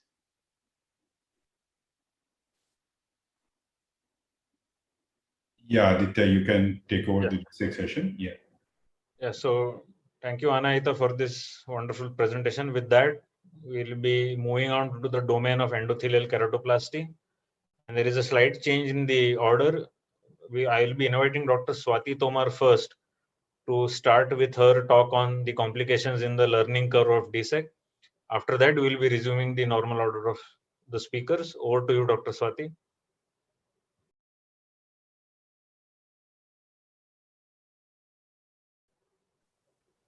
Dr. Swati, I would request Is you to my please unmute yourself. slide visible? Yes, very much visible, Doctor. Yeah. Thank you so much, Somishala, for having me here, and Dr. Rajesh and Dr. Radhika for letting me jump the order. And I'm really sorry for that. And I would go through a couple of series of cases that I did initially when I started with DSEC, and which I hadn't learned, and I was already in the private practice, and I had to go back and actually learn the technique and come back and do it on my own, which does not have an institutional setup. So initially, when I was going through dissecting and doing a manual dissection, this is something that I was really scared of, that we had just one cornea. A lot of times the rims were not good, and a lot of times the technicians used to have a very poor cut, and so there was a leak from the chamber, and this is how we ended up with losing some of the corneas and not getting the other pair because it was already given to them. Then there's a couple of dissections that we did and had a superficial Then once when I realized that I was going too superficial, I thought that I should go a little deeper, and this is what happened, that I landed up with a DM perf and with no cornea to spare, and a patient who was already kind of blocked and on the table and waiting for a DSEC, and has come with a lot of hopes. And when you're in a private practice, this is how you don't know how to explain and go out and tell them that we don't have a cornea and we are going to take you back again. So these are a couple of complications. Then again, while the learning curve was there, then we had collapse of AC, and you can see a loss of endothelial cells. A lot of time we landed up with this superficial problems. So, but whatever we did while dissecting out the cornea, how much irregular it was, how much manually thick we cut or manually thin we cut, I realized that the cornea is really forgiving, and we did land up with the good post-op, or at least some decent removal of the haze and edema, and some decent visual acuity. So these are a couple of cases that I had difficulty while inserting. You can see that case selection is very important, and when we are inserting, a lot of times the graft, the thickness or the thinness, it really matters, and if what looks very, very simple and very easy, you sometimes get stuck. And this is what happened in one of the cases here, where I was actually trying to, there was a small bubble which got stuck and it was not coming out. And then there was a lower bubble which was not full, and I could feel that it was somewhere in the periphery, it was not forming. So I probably thought of a iridocorneal touch there, and in spite of rebubbling and whatever I did, I could not squeeze out, and I had another bubble there formed. I did this is what we think out of the box, and after struggling a lot, I did a interstromal puncture, and this is how I could take off the bubble from there. There's another case in which this is again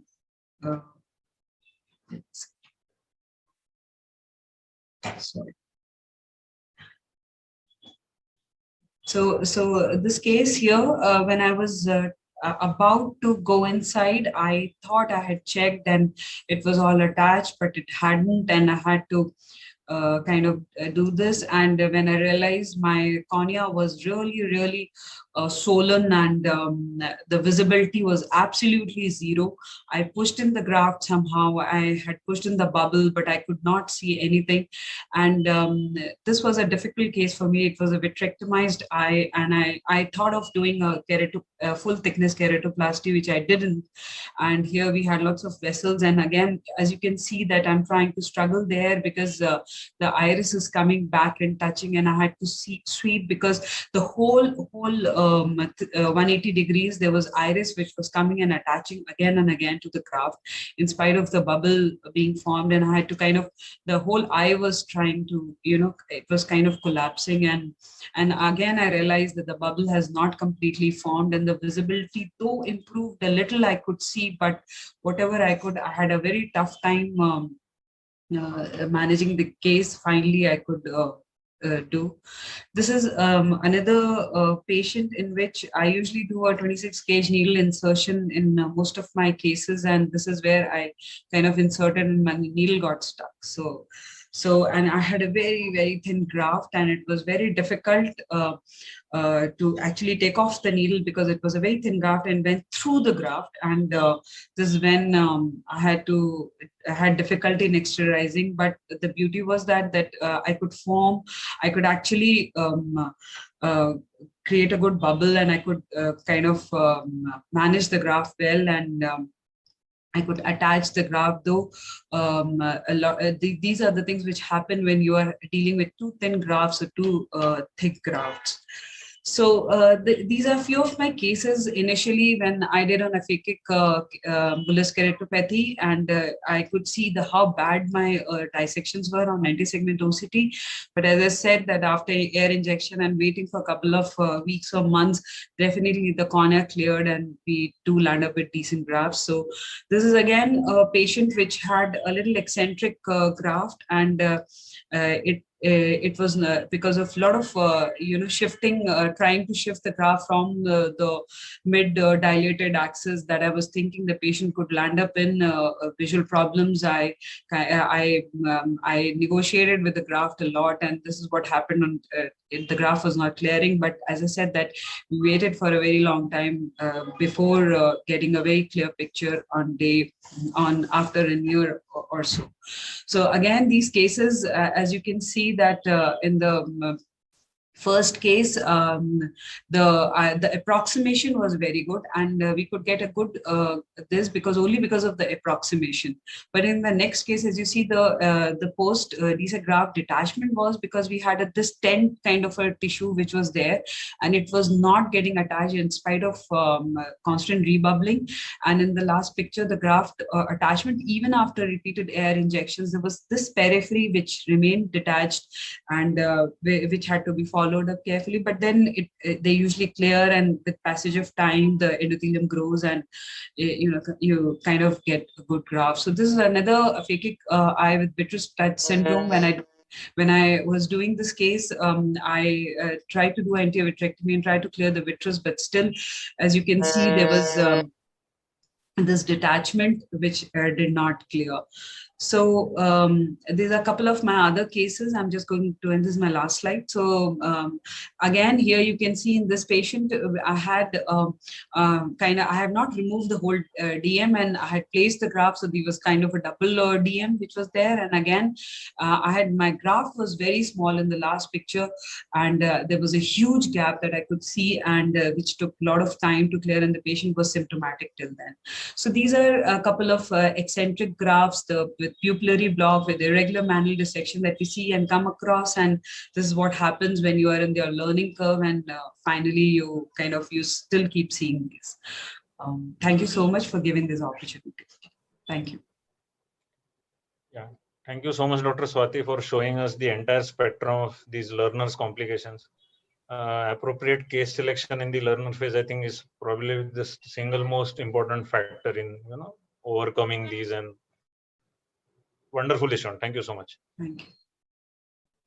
So with that, we'll move on to the next speaker. Dr. Aikeda will be taking us from the simple to challenging cases in DSEC. Over to you. Good evening, everybody. And before I begin, I would like to thank Dr. Somshila and EIOS for giving me this wonderful opportunity. Am I audible and my slides are visible? Yes, Yes, yes. you're visible and audible as well. My topic today is to take you from simple to challenging cases. So let's first look at what are the slightly simpler cases to begin with. So Fuchs endothelial dystrophy, where it's relatively easy for us to strip the Descemet's membrane, could be a good case for us to start with. Patients who present to us earlier with pseudophakic bullous keratopathy with a good view and a well-centered IOL. Then we have these kind of visual outcomes that we can achieve in these patients with clear corneas and well-opposed grafts. Then we have the slightly more challenging cases, patient like this who presented a little late after corneal decompensation, and we can see the view is not very good and there is some amount of stromal scarring, and this is where the anterior segment OCT comes in very handy. Here, most of it was just epithelial hypertrophy and very minimal amount of subepithelial scarring. And we can see on the first day post-op itself, the cornea has cleared up significantly. Then we have the more challenging cases, a patient like this. This is a case of mine who was lost to follow-up because of the pandemic post-penetrating keratoplasty. And now he has developed a failed graft with cataract surgery, or patients who have poor views with disorganized anterior chambers or decentered IOLs. Again, post-vitrectomy or post-glaucoma surgery, these become challenging cases to deal with because it is difficult for us to achieve a complete AFL. So let's go over some of the surgical steps in simpler cases. So here, after removing the epithelium, I'm making a side port incision for my anterior chamber maintainer and another one for me to help me strip the Descemet's membrane.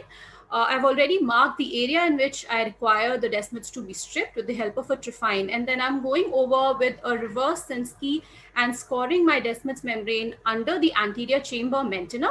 For me, it's easier to do this step under the anterior chamber maintainer because otherwise I have to keep going in and re-injecting air if I alternatively do this under the airfill. So once we have scored it, we can strip the entire Descemet's membrane and we can either remove it through the side port like in this case. And once we have removed this, it is important for us to examine and see whether we have got the entire Descemet's membrane in toto. It is always a good idea before we go ahead and insert the graft to examine for any tags which might be left behind. And for doing this, we can inject the air which makes these tags more prominent. And then I'm here just using my micro forceps to go ahead and remove these tags. Now, if we decide to make venting incisions, then this is the time I would like to do it. So here, just under the anterior chamber maintainer in the mid periphery between the center of the graft and where the edge of the graft is going to be, I'm using a MVR to make 4 venting incisions. I usually don't do this routinely in all my patients now, only for cases where I expect it's going to be a little hard for the lenticule to be well opposed. Then the next step is that of graft insertion, and what I'm most comfortable is using the sheets glide. So once I've inserted the glide, I'm putting in some cohesive viscoelastic so as to make sure that the endothelium does not get damaged. Then I place the trephine tissue on top and remove the cap carefully onto the glide with the viscoelastic being there, and then push it over the glide with a bent 26 gauge needle to turn the direction of the needle and avoid tugging on the graft as much as possible, and remove the sheets glide without touching the endothelium. I'm just washing off the cohesive viscoelastic, make sure that the AC is formed, and then quickly placing a suture to avoid the graft from popping out of my incision. And then go ahead and place an air bubble under the lenticule. Then we make sure that the lenticule is well centered. If the air bubble is in place, we can ensure the centration, maintain a complete airfill for about 8 minutes, and then in the end, replace this with a mobile air bubble almost as large as our lenticule. So now let's look at a few challenging cases. This is a patient who has undergone DMEC elsewhere, which has subsequently failed, and we can see there's a significant amount of stromal scarring over here, and the view is not very good. In fact, it was difficult for me to even ascertain the position of the IOL. And we decided to go ahead with the DSEC in this patient. So one of the tips here, the view has improved after removing epithelium. So epithelium removal really helps in these patients. And to inject the trypan blue dye, because he has undergone DMEC elsewhere, so I am not sure about the graft. So in staining with the trypan blue dye can help us visualize things a little bit better. And then again, I've put in an air bubble as well as a fluid anterior chamber maintainer is this place. I'm going over twice to score the DM, and then I'm just maneuvering the amount of fluid that is going inside the eye. So during scoring, I keep the fluid on, and then I decrease the amount of fluid going in so that I can strip it with ease. So I'm doing this again with my side port incision. And then after I've stripped it, I'm using the main incision to remove the entire graft with the forceps. So here we can see, since it's stained, we can examine it, and then going back again and making sure that I've not left any of the tissue which I had found a little bit of still the DM which was left behind, and removing that as well. And this is 10 days follow-up. We can see that already the cornea has started clearing up and the graft is well opposed. So these patients over a period of time do well. This is a complicated case, patient who has undergone multiple retina surgeries along with trabeculectomy, and has also undergone scleral fixated IOL. So we can see the anterior chamber is very disorganized. There's a part of missing iris there. So venting incisions come in handy. We must remove all the air if it's trapped between the lenticule and the cornea. So venting incisions can help us in doing that. We must ensure that the incisions are sutured well so as to avoid the air from escaping. And we might not get a very tight airfill in these cases. So we just need a good enough air bubble so that the lenticule gets well opposed. Unfortunately, this is the first day post-op, and we can see all the air has escaped, and there is a fluid cleft which we can be seen in this patient. So I took him up for a rebubbling, and at the time of rebubbling, I requested the retina surgeon to put a pars plana infusion so that the globe does not collapse and I get a good pressure, and it's easy for me to get an air bubble inside the eye. And this worked, and the patient did fairly well, although there is still at 1 week post-op some amount of edema and some epithelial hypertrophy, which eventually cleared up with time. This is a very interesting this is a 56-year-old man who had undergone femtosecond laser-assisted cataract surgery with multifocal IOL elsewhere, presented to me a year later with multiple episodes of pain and blurred vision. So I initially thought that I'm dealing with HSV keratitis and treated him for same, but he did not have any improvement. In fact, he kept on getting worse. So final diagnosis was corneal decompensation, and he was planned for DSEC.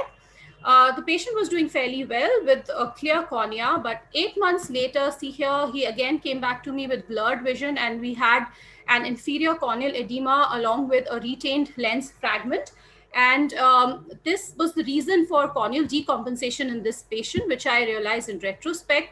So here I decided to remove this lens fragment with the help of bimanual irrigation and aspiration, because I did not want to use my phaco probe which would damage the DSEC graft or make a big incision to prolapse it out. So bimanual came in handy. I'm just crushing that lens fragment with my bimanual probe. And this, before we can see the multifocal IOL, which is well centered in place. And before I come out, I ensure that I've put in an air bubble so that we don't have a delayed graft attachment. And this patient last was seen 2 years after the procedure with a fairly good visual outcome of 20 by 25 distance visual acuity. And thankfully, his near vision was maintained at N6 with a very minimal hyperopic shift. So what I learned was that you must find retained lens fragment. Yeah, this is my last slide.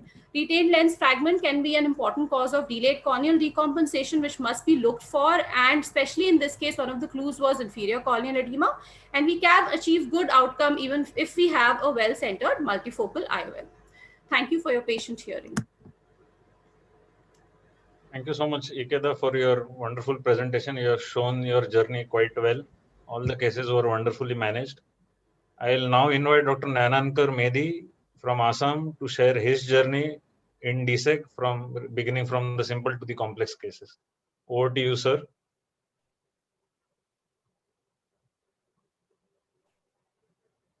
Dr. Mehdi, can you hear us? If you're trying to speak, your mic is on mute. So I would request you to please turn on your camera and unmute yourself. Can you hear me now? Yeah. Yes, you are audible. Yeah, thank you. May I request you to please start your screen sharing? Yes, thank you, sir. Good afternoon, everyone. Thank you, Dr. Somsila and AIIC for the opportunity. My topic for today is dissect from simple to challenging cases. Dr. Ikeda has made my job very easy. She has presented a large number of cases very nicely. So I have no financial disclosure. I have a disclaimer though. No case is simple, though my topic says so. So from simple to challenging cases, whatever the situation might be, the end point is something like this, a well-centered graph in the center. So let us find out what is a simple case, or I would say what is a routine case. The classical scenario is a patient coming to you 2 or 3 months after cataract surgery, saying that his vision is not clear, or is not getting any better. On the left-hand side, you can see a typical case of pseudovertex bullous keratopathy, which has undergone a dissect operation and healed well. Now, for a beginner, especially for newcomers, what are the routine or ideal cases they should take up first? The cases which have a well-formed anterior chamber, a stable IOL in the back, the people should be able to be dilated to see that the IOL is in the back, or even if it's stable in the sulcus, that will do. And you need to have an adequate iris diaphragm to achieve a good tamponade. So this is another case which looks like a routine case at the beginning. I was manually dissecting the donor lenticle, which was quite thin. So there was a little bit of manipulation, and I had the feeling that the graft that flipped. But it was so well attached in the first post-op on the table that I didn't think of taking it out and flipping it again. So as I don't mark for my dissect grafts, I was not in a way positioned to be sure. But at the end of 2 or 3 weeks, you can see that the graft had failed. So my question is, do we have to wait for that long to confirm that the graft is gone in the reverse way? But no, if you see in the first post-op day also, one sleep lamp pictures, that the angle that the donor lenticle forms with the host stroma is a giveaway that whether your graft is in the correct orientation or not. And what is this angle I am talking about? This is the ASOCT picture of the same patient and the clinical picture. You can see this angle. Ideally, we get this acute angle. But here you can see it's a large angle, which is known as an obtuse angle. There's a case report about this by Dr. Professor Titial, which says that it has been named as acute angle bevel sign to assess the donor lenticle orientation in stripping automated keratoplasty, or in patients where you have very dense corneal opacity, you are not able to judge your graft orientation well. So I took up this case, a simple routine case I had said before, for a resurgery. It was surprising that though the graft was split, but it was very well attached, and I had used definitive force to remove the graft from the donor stroma. Once the graft was removed, then it was a normal dissect case. Now, what are the challenging cases or situations? It's more than the cornea itself, the surrounding structures which are there, they pose more challenges for the surgeon. I could find corneal haze or fibrotic DM in all cases to be presenting with challenges, or post-PKP patient. Other factors where, like if the patient is aphakic, if there's an unstable IOL, if there's inadequate pupil iris diaphragm support, shallow AC, deep AC, post-trabeculectomy, post-valve where you have to maintain air tamponade, and there can be many more factors. Here's a patient, old Fuchs, neglected fuse with cataract, for which there was a central corneal opacity, as you can see here, for which I did a phaco plus dissect, but this corneal opacity slowly started to fade away with time. But there can be other cases with even deeper opacities and vascularization where dissect may be difficult. Now, there are 2 cases, post-PK cases, which has turned out well. That the question is, the point is there should be proper planning for your post-PK cases. The sutures should be out. You should do an ASOCT of the grass-root junction to find out if there is ledge or overhanging, and if possible, try to avoid it. So you should find out the size of the failed graft so as to fashion your lenticle accordingly. For me, I do a scleral tunnel in these cases, and position them either superiorly or temporally depending upon the size of the host corneal rim. And if you can make the donor lenticle as thin as possible, it's even better because that drapes very well on the undersurface of the failed graft. And if you're combining a cataract surgery, you have to choose a higher properly in the hyperopic shift. These are the other situations that I had maintained. Sometimes you might have a large sectoral PI, which is as big as the, or maybe even larger in the pupil. And there's a very shallow AC where you have to make a smaller size lenticle so that you do not have post-peripheral synechia. Now, this is a case of FAK bullous keratopathy with a AGB valve here. This would need a pupilloplasty and then proper sizing of a disc graft. Now, I'd like to present my last case here. This is a case of failed DMEC 1 year, and he had undergone a cataract surgery 4 years back. Now, when I tried to assess his the eye, when you dilate, it didn't dilate more than this, and there were opacifications on the intraocular lens. On going through his records, I would found that he was implanted a hydrophilic IL. Probably the full chamber airfill in DMEC had caused those opacifications. So the plan was here to change the IOL and do a resect. As the pupil was not dilating, I had to use a pupillary expander, and the IOL was tightly adherent because of fibrosis. So I have to cut the IOL, leave the haptics behind, and put an PMMA IOL in the sulcus.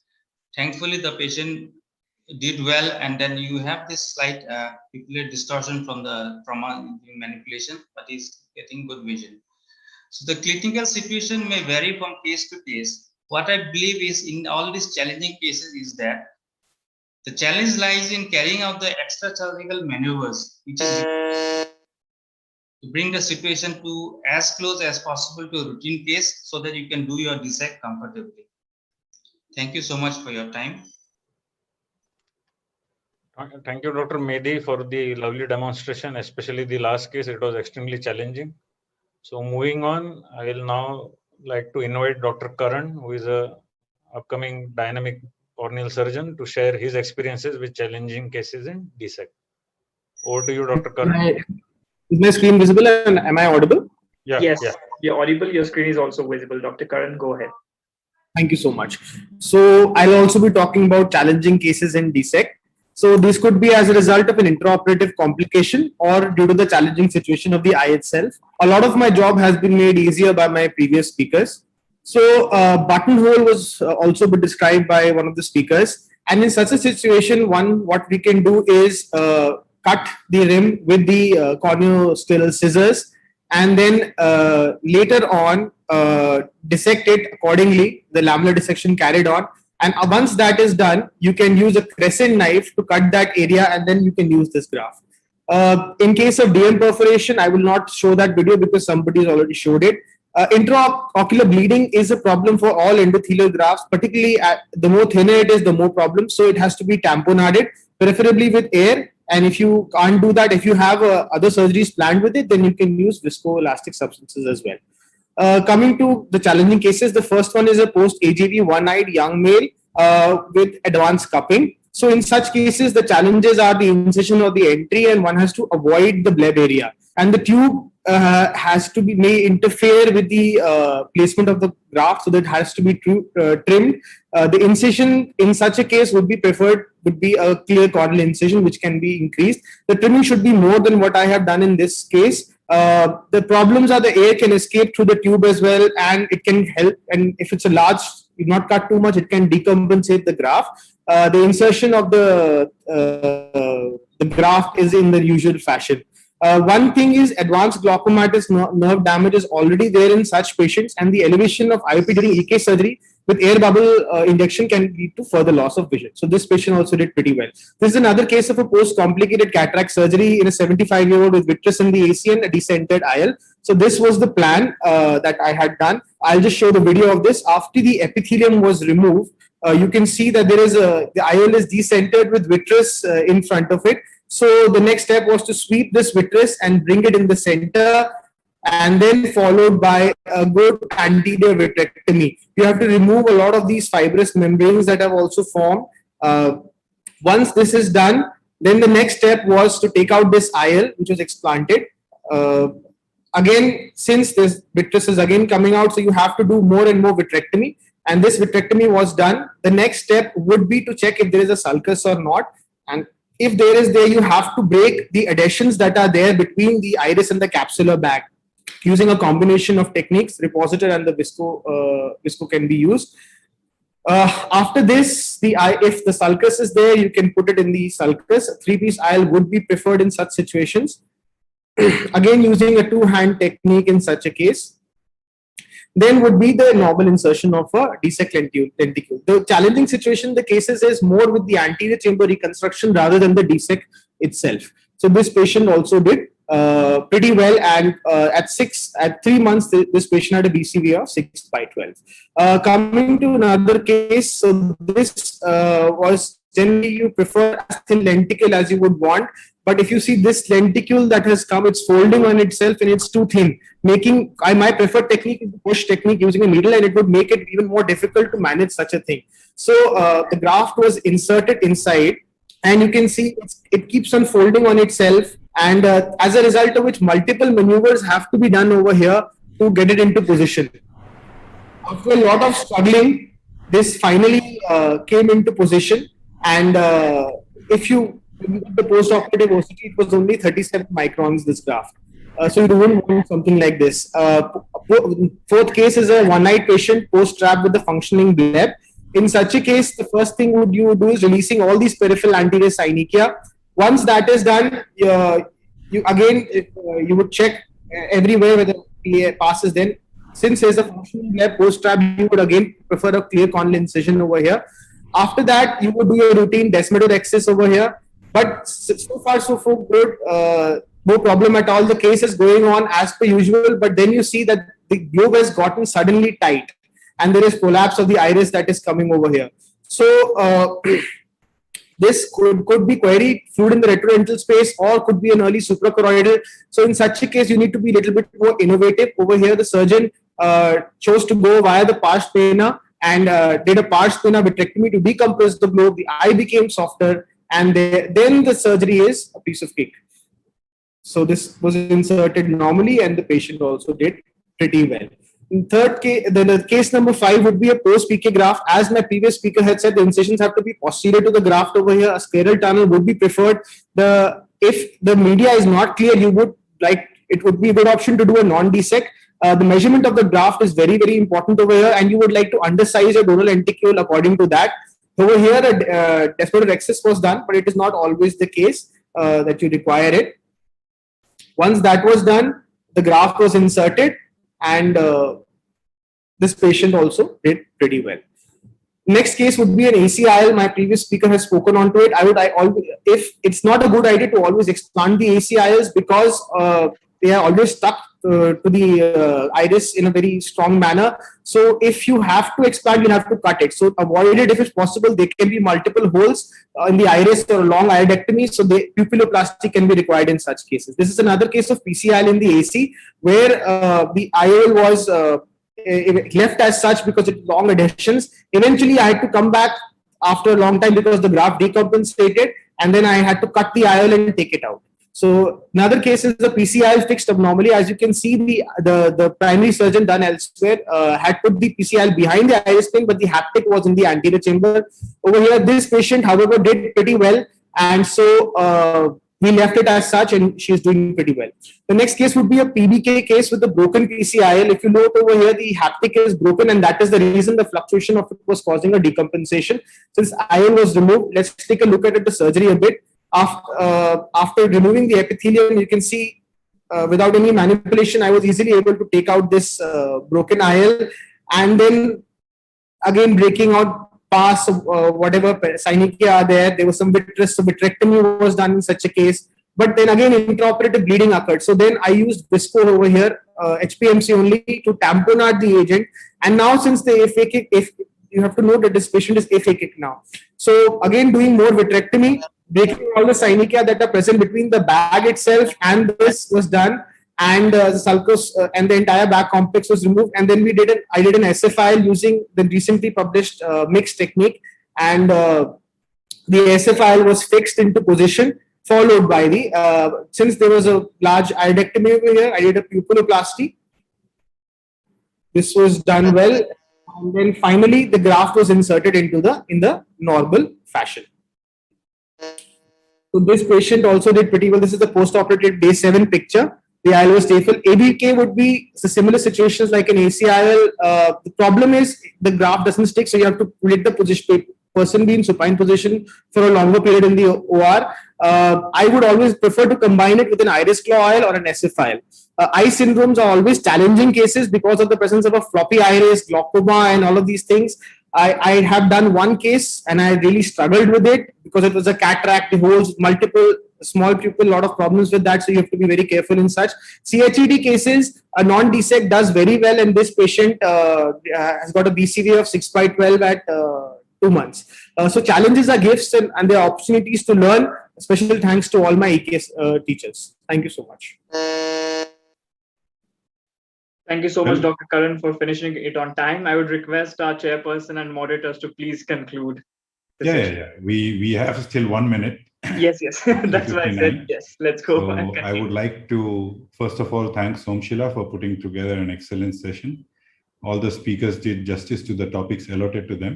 And I wish we had more time to be able to discuss a few of the points. And we learned a lot from each of the topics. I would also like to thank my co-chairperson, Dr. Radhika, and Dr. Aditya Pradhan. And with that, I think we conclude this session so that we can hand over to the next session on time.